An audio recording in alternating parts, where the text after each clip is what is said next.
En el video anterior vimos cómo programar las clases que nos permiten instanciar un modelo de red neuronal profundo con un número de capas arbitrario. En este video vamos a programar la función softmax, así como la función de costo y el loop que nos va a permitir entrenar nuestro modelo. Además, a lo largo de este video vamos a hacer un poquito de debugging para poder entrenar nuestro modelo. Entonces, continuamos. Ya casi estamos listos. Ahora vamos a utilizar la función de costo. Es importante que notemos que también tenemos que implementar la función de softmax para la salida para la última capa de la red neuronal. Entonces vamos a implementar una función que calcule las dos. Y esto lo vamos a hacer como una función. Podríamos hacerlo como una clase, pero es común que se encuentre, que se pueda acceder a una implementación de una función de esta función de costo. Por ejemplo, en PyTorch existe la función cross-entropy que también implementa la parte de softmax. Entonces eso es lo que vamos a hacer en este caso. Softmax cross-entropy. Y lo que vamos a hacer es que va a recibir los scores y va a recibir las etiquetas. Y para esto vamos a implementar exactamente la función softmax como la implementamos en el video anterior. Estas funciones, esta función de softmax y esta función de cross entropy, vamos a implementarla. Vamos a crear una variable que se llame batch size y esta va a ser igual a los elementos. Recordemos que shape tiene en su dimensión de columnas, tiene el número de elementos en ese batch. Vamos a extraerlo y vamos a calcular los exponentes de los scores. Esto ya lo hemos hecho anteriormente, me voy a ir un poco rápido. Vamos a calcular las probabilidades. Scores dividido entre scores.sum y nos aseguramos que el axis sea igual a 0. Esto lo hicimos más a detalle en el video donde implementamos una función para nuestra red neuronal. Y ahora vamos a implementar la parte que corresponde a la función de costo. Entonces, esto sería la salida de nuestro softmax. Y vamos a crear una clase, una variable que se llama preds, que va a ser una copia de props. Esto simplemente para poder regresarla, porque ahorita vamos a modificar props. Vamos a implementar la función, la derivada de la función de costo. Primero implementamos y-hat, que sería la predicción, y este estaría dado por, sería props. Y recordemos, hacíamos un y squeeze del número de elementos por el número de elementos en el batch size. De esta forma lo que estamos haciendo es seleccionar los elementos correspondientes a la clase correcta de nuestra matriz que contiene las probabilidades. Lo hacemos para todos los elementos que hay en el batch size. Los guardamos en y-hat y ahora sí calculamos el costo, que estaría dado por la suma para todos los elementos del logaritmo natural de este valor y-hat. Lo que estamos haciendo aquí básicamente es menos el logaritmo natural de la predicción de nuestro modelo y-hat y dividimos entre el número de elementos. Y ahora esta sería la función de costo. Vamos a ponerle aquí costo. Y ahora nos permite, lo que vamos a hacer es calcular gradientes. Y para esto lo único que hacemos, aquí vamos a modificar props, por eso lo guardamos una copia en preds. Y aquí lo que vamos a hacer es que todos los elementos de props que corresponden a la clase correcta, para todos los ejemplos, se les va a restar un 1, que es el valor que tendría la clase correcta. Es decir, vamos a seleccionar la predicción de nuestro modelo, es esto mismo que hicimos acá, la predicción de nuestro modelo, pero lo vamos a modificar directamente en props y le vamos a restar el valor que correspondería a la clase correcta. Es decir, ya que la clase correcta, la probabilidad para la clase correcta debe ser 1, entonces lo que estamos haciendo aquí es esa ecuación que ya habíamos visto, que era que el gradiente era igual a y-hat menos y. Esta parte nos permite seleccionar y-hat, es decir, el elemento que está prediciendo nuestro modelo para todos los ejemplos del mini batch. A ese número que está prediciendo le estamos restando 1. Es exactamente esta ecuación. Y prácticamente hemos terminado. Lo único que vamos a hacer es que voy a guardar los gradientes de X. Recordemos que X es la entrada. X son los scores. Si nuestra función aquí que implementa softmax más la función de pérdida, aquí recibe una variable Z. En este caso no le estamos llamando Z, le estamos llamando X. Y va a arrojar acá un valor de costo o de pérdida. Entonces nada más vamos a poner que el gradiente que corresponde a X, ¿sí? Porque X recordemos que va a ser un objeto que va a salir de la última capa, es decir, va a ser un tipo Z. Los que venimos viendo aquí sería un valor de Z. Entonces, lo que vamos a hacer es a ese valor de Z que va a estar dado en esta variable X, a su atributo grad le vamos a poner los valores de props, porque esto ya es el gradiente de L. Es más, podemos poner un comentario aquí. Este es el gradiente de L con respecto a X. Entonces va a ser props.copy. Y sería todo. Lo único que vamos a hacer ahora es regresar las predicciones de nuestro modelo, este en Preds, y vamos a ponerle también el costo, porque usualmente es lo que usamos con esta función. No necesitamos regresar el gradiente porque ese ya lo estamos guardando directamente en el atributo grad de la entrada. Y así tenemos la función de costo. Y ahora ya estamos terminando. Realmente lo único que necesitamos hacer es implementar nuestro loop de entrenamiento, nuestra función de accuracy y ejecutar nuestro modelo. Entonces vamos a hacer rápidamente nuestra definición de nuestro loop de entrenamiento. Ahora ya vamos a recibir nuestro modelo, porque ya tenemos una clase que nos va a permitir crear un modelo. Vamos a recibir los epochs, el número de epochs que queramos entrenar, un número de elementos en un mini-batch y también nuestro learning rate. Que por default vamos a dejarlo como 1 por 10 a la menos 3. Y vamos a hacer nuevamente el loop de la misma manera que hicimos en este video. Simplemente que ahora ya no vamos a tener que actualizar todos los parámetros. En range, aquí vamos a ponerle el número de epochs. Y lo que vamos a hacer nuevamente, vamos a crear nuestros mini batches for e. Si recordamos, la función mini batches recibe el mb size, mb-size, luego recibe x y luego recibe y. Entonces sería x, serían los datos de entrenamiento, x-train, y-train, y vamos a dejarle el shuffle en true, su valor por default. Me hace falta un paréntesis si no me equivoco. Y vamos a calcular los scores, y para esto vamos a mandar a llamar nuestro modelo que pasamos aquí. Y vemos que este modelo, recordemos que es una instancia de sequential layers, y lo que va a recibir es este X. Cuando lo mandemos a llamar, simplemente como definimos la función --call, va a recibir estas entradas X. Entonces, vamos a pasarle esos elementos X. Y recordemos que como veníamos haciendo desde nuestra implementación anterior, calculamos, cuando pasamos X, los pasamos transpuestos, ya que hicimos la implementación de la capa lineal como la multiplicación directamente de W por X. Al transponerlos, lo que nos va a permitir es tener en el número de filas las dimensiones de los elementos de entrada y en las columnas los ejemplos. Si vemos, por ejemplo, x-train.shape, vemos que está en número de elementos, 784, que son los píxeles de las imágenes. Los mini batches en este caso tendrían la misma forma, simplemente nada más serían de 512 o 128 por 784, y al momento de hacer la transpuesta lo que vamos a tener es que sean de 784 por el número de elementos, por 512 o 128.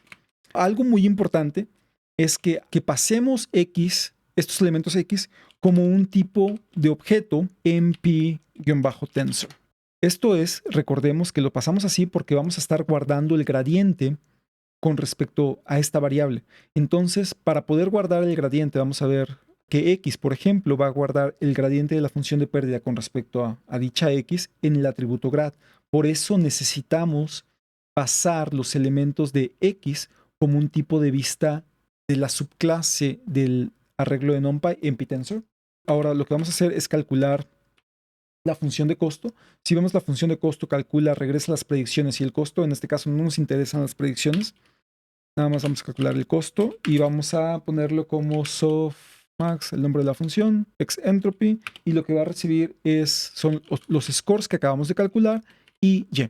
En este caso no necesitamos pasar y como un tipo MP-tensor, ya que no se va a calcular un gradiente con respecto a esta variable. Simplemente son las clases correctas que nos van a permitir calcular dicha función de costo y las predicciones. Y esta es la elegancia de nuestro modelo. Anteriormente mandábamos a llamar a la función backward, que hacía el backward para todos los elementos como los habíamos definido. Ahora simplemente vamos a pasar a hacer nuestro modelo .backward. Y esto va a mandar a llamar esta función backward, que a su vez va a mandar a llamar el backward de cada una de las capas en nuestro modelo de forma muy compacta. Esto realmente me parece muy, muy elegante. Entonces, así mandamos a llamar el backward de todos los elementos en nuestro modelo. Y finalmente hacemos el model.update, que esto es equivalente a un model.step, por ejemplo, que implementaríamos en PyTorch. Y el update, si vemos, nada más requiere el learning rate. Vamos a pasarle el learning rate. Con esto tenemos la función que nos va a permitir entrenar nuestro modelo. Vamos a imprimir cómo van las funciones de pérdida. Vamos a imprimir el costo, dos puntos, y vamos a imprimir aquí cost. Y vamos a imprimir también, vamos a ponerle coma, imprimamos también accuracy, y estaría dado por, vamos a mandar a llamar a la función de accuracy, que todavía no hemos implementado, accuracy, pero la vamos a implementar de forma muy similar a como la implementamos anteriormente. Va a recibir los valores de X de validación, Y de validación y el tamaño del mini batch. Esto probablemente nos va a dar, sí, nos va a dar un error. A ver, permítanme. Sí, ahora sí. Sí. Sin embargo, si mandamos a llamar a este train, pues no tenemos todavía definida la función de accuracy, entonces vamos a definir la función accuracy, que nos va a recibir X, Y y el MB size. Vamos a hacer un número de elementos, un número de ejemplos correctos, un número de predicciones correctas. Luego vamos a tener un total de elementos, 0. Y vamos a hacer lo mismo. Y vamos a crear los mini batches. Es realmente este mismo loop que estamos haciendo aquí. Coma X, coma Y.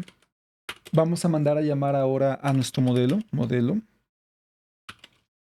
Y de nueva cuenta le vamos a pasar xt.u. Vamos a sumar los ejemplos que son correctos. Y para esto lo que vamos a hacer es que un mp_sum, los elementos donde el máximo valor de las predicciones, cuando esto sea igual al valor de la clase correcta, entonces vamos a ir sumando. Este paréntesis va por acá. Porque cuando sean iguales, cuando los elementos, el mayor elemento de las predicciones sea igual a la clase correcta, recordemos que el índice en las predicciones va a corresponder al valor de la clase, es decir, el índice 0 corresponde a un número 0, el índice 5 corresponde a un número 5. Cuando sean iguales, lo que vamos a hacer es sumarlos todos estos, o sea, los verdaderos los va a tomar como un 1, y así vamos a sumar todos los elementos que son correctamente predichos, y también vamos a sumar todos los elementos que llevamos hasta el momento. Y así calculamos las predicciones y ya estamos listos. Ahora sí, terminamos de implementar de principio a fin todas las clases para crear nuestro modelo de red neuronal. Ahora, lo que vamos a hacer es nada más crear nuestro modelo, instanciar nuestro modelo, y vamos a llamarle al modelo un nombre muy original, model. Y lo que vamos a hacer es mandar a llamar al objeto sequential, va a ser de este tipo. Recordemos que nos recibe aquí las layers que queremos implementar, y esto vamos a hacerlo, es una lista que va a llevar linear. Recordemos que línea recibe el número de elementos de entrada, en este caso sería 784. Lo podríamos sacar directamente para hacerlo más general, pero en este caso vamos a dejarlo así. 784, 100 neuronas. Vamos a pasar una capa relu. Vamos a pasar otra capa linear, que debe tener el número de elementos de 100, el número de elementos de salida, por ejemplo 10. Por ejemplo, si ponemos aquí 200, estaríamos replicando básicamente el mismo modelo que implementamos previamente. mb-size, vamos a ponerlo de 512, el tamaño del mini batch. Learning rate, que sea igual a 1 a la menos 4, hacerlo un poquito más pequeño. Y vamos a entrenar por 20 epochs. Y lo que vamos a hacer ahora es ya mandar a llamar a esta función train. A ver, ¿qué nos dice aquí? Nos dice que hay un error con el modelo, donde debo haberme equivocado con el parámetro. Vamos a checarlo. Vamos a checar directamente sequential layers. Es en init parámetros, o sea, es la función lineal. Ah, es que puse input. Debería ser input size. ¿De acuerdo? A ver. Veamos nuestro modelo. Nos manda un error nuevamente. Es en la línea 7. Vamos a ver.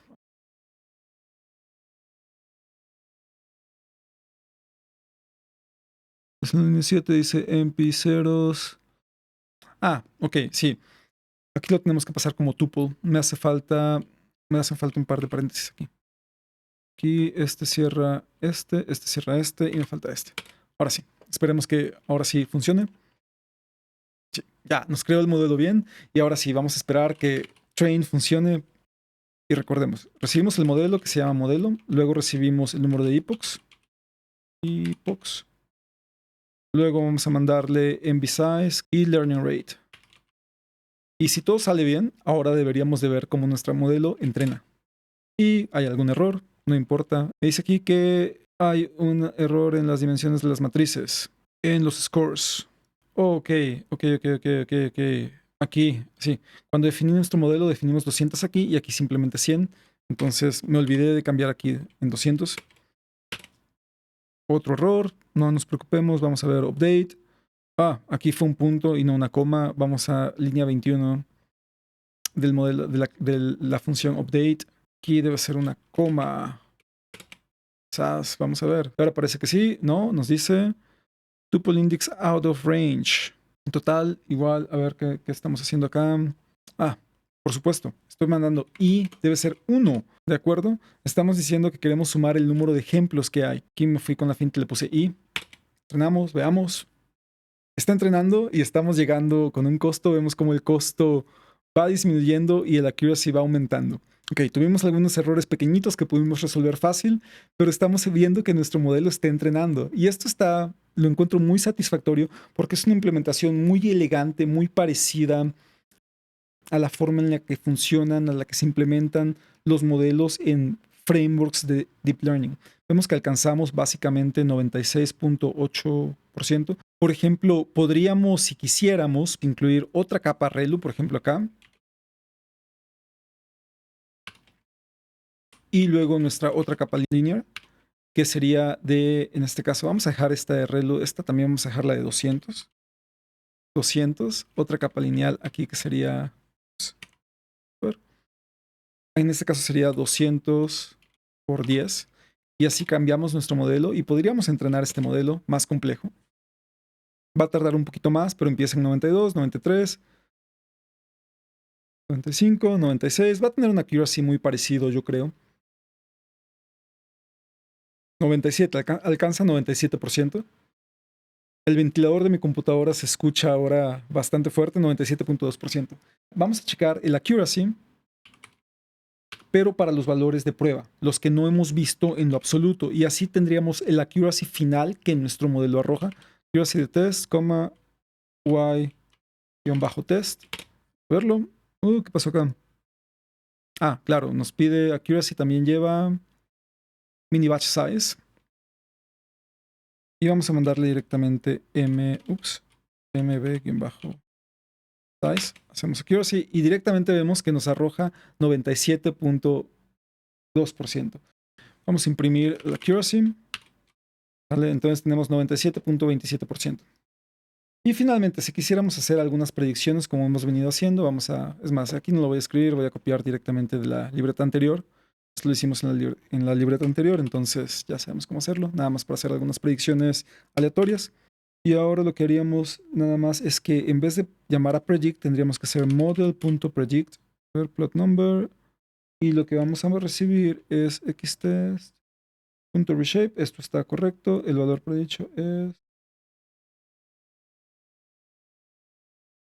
8, 7, 8. Vemos que nuestro modelo está funcionando bien. Está prediciendo de forma correcta. Bueno, quién sabe qué sea. Está interesante, pero bueno, puede ser un 6, podría ser un 1. Podríamos poner también aquí que veamos el valor correcto. El valor real es... Y ahora, por ejemplo, lo que veríamos sería simplemente y-test.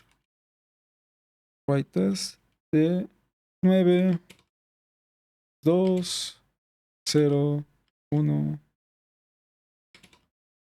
Con una accuracy de 97%, pues va a ser difícil que encontrar uno que no se equivoque.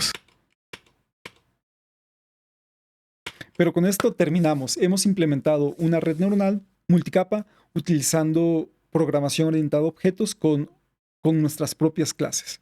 Y esto nos permite entender muy bien cómo funciona nuestra red neuronal y ahora que vamos a utilizar frameworks de programación como PyTorch, cuando veamos las funciones y cómo se implementan los modelos en PyTorch, vamos a tener un entendimiento mucho mayor de cómo funciona PyTorch under the hood, cómo funciona a bajo nivel. Entonces, en el siguiente video continuaremos con este tipo de problemas utilizando PyTorch. Muchas gracias.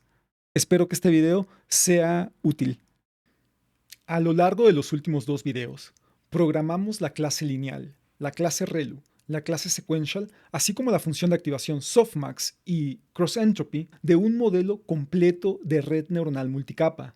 Esto es un logro muy importante, ya que no solamente implementamos el modelo desde cero utilizando exclusivamente NumPy y Python, sino también tenemos un modelo que es sumamente elegante, que funciona de una manera similar a las clases como se implementan en frameworks de Deep Learning como PyTorch. Ya tenemos una idea muy clara de qué es lo que está pasando, cómo instanciaron sus clases para poder hacer estas operaciones de forma muy eficiente y elegante. Obviamente, no estoy diciendo que estas clases son equivalentes o son iguales a lo que hace PyTorch. PyTorch, por ejemplo, tiene muchos más niveles de complejidad, permite implementar prácticamente cualquier clase, además de que nos permite que todo corra en GPU. Sin embargo, a nivel conceptual, a nivel abstracción, las operaciones son muy parecidas. Por lo tanto, en el siguiente video vamos a utilizar PyTorch para poder implementar un modelo de red neuronal multicapa como hemos venido haciendo, pero ahora de forma que maximicemos los beneficios de ahorro de tiempo y de poder computacional que PyTorch nos ofrece. Y por poder computacional me refiero a poder utilizar GPUs en caso de que los tengamos disponibles. Continuamos.